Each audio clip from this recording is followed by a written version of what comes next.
largest 4G network only from AT&T.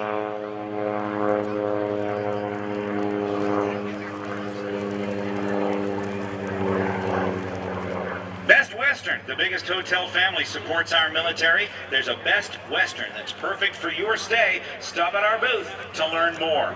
Well, there you hear the sound of the SB2C Helldiver just having taken off.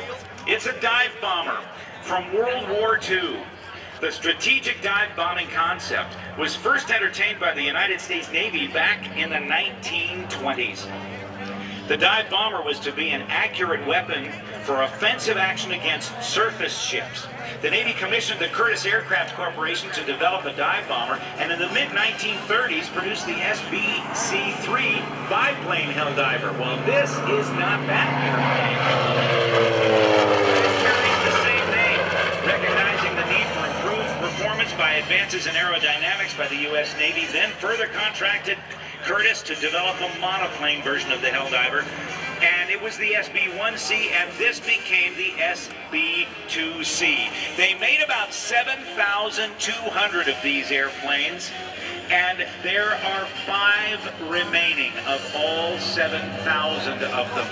And 4 are in museums, and the one we see here today is truly a one-of-a-kind flying aircraft. The only flyable SB2C in the world, powered by a Wright Cyclone radial engine that developed 1,700 horsepower. It could get up to speeds of 280 miles per hour.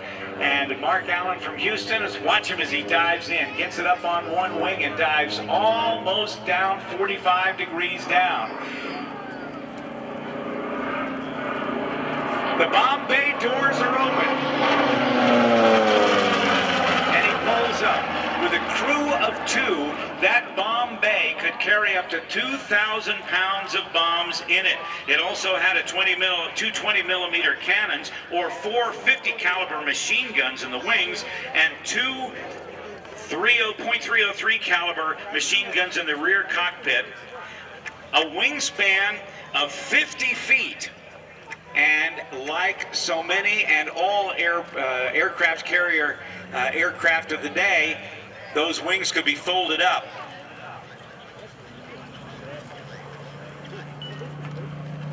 Let's listen to the sound of that Wright Cyclone engine.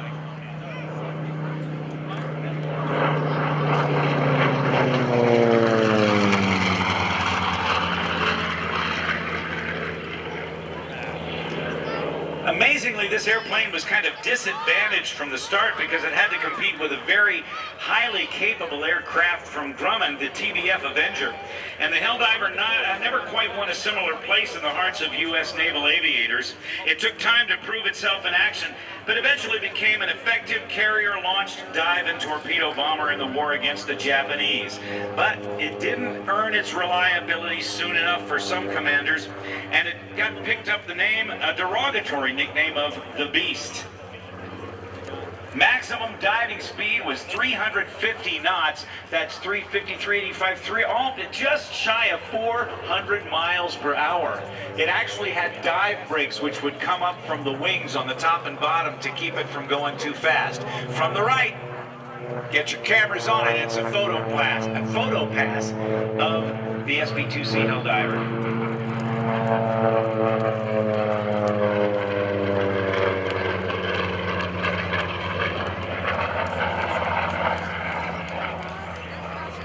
An original order for 450 Helldivers for the Royal Navy was made, but only 26 actually reached Britain. None of them were used operationally by the Royal Navy.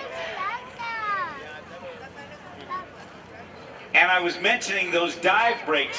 They are kind of like pieces of Swiss cheese, metal Swiss cheese that come up from the, stick up from the top of the wing and stick down from the bottom of the wing to keep it from going too fast. Here's another pass.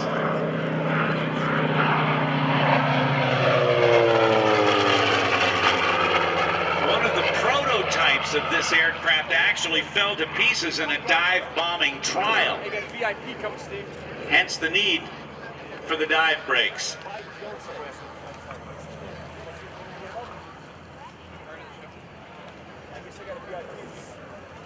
The design specifications for the Helldiver were really influenced in no small way by the German Air Force, or the Luftwaffe's success with the Ju-87 Stuka dive bomber.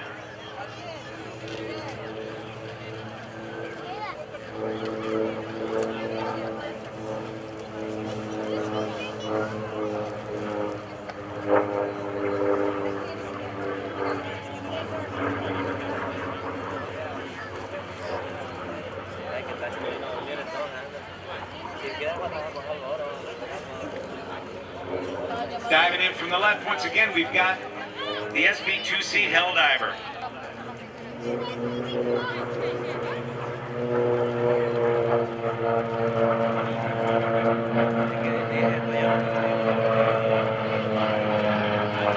This design was also additionally hampered by a requirement that it might serve also the United States Army Air Force. And Curtiss having to try to fulfill multi-mission roles with one design, ended up with one that didn't work at all for the Air Force and worked less effectively for the Navy. It's good to hear these round engines as we take you back to World War II. He's got the shirt on.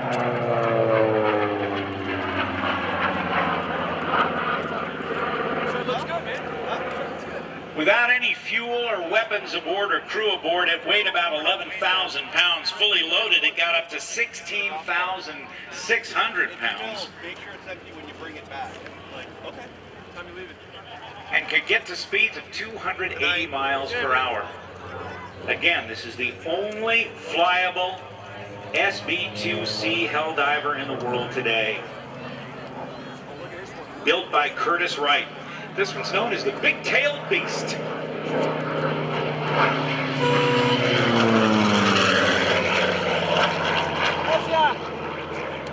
And this is part of the commemorative Air Force.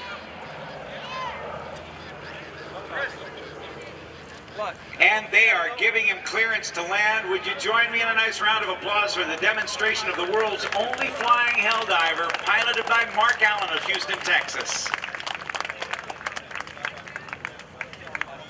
At 12 o'clock today, the United States Air Force Honor Guard drill team will be performing in front of the Air National Guard F-16 display in the static area, and that's just a couple of minutes away from now, say about 3.5 minutes.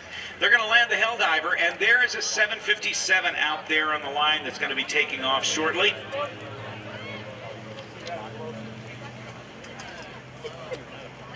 It's part of the Sam Fox fleet, the Special Air Mission Fleet that is headquartered here at Joint Base Andrews.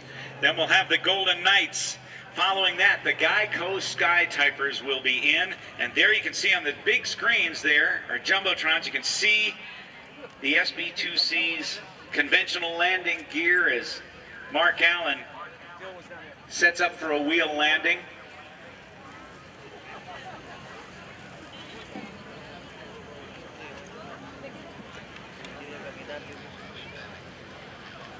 And he'll be turning off, and he'll taxi by the crowd. You'll be able to see just how large the airplane is with a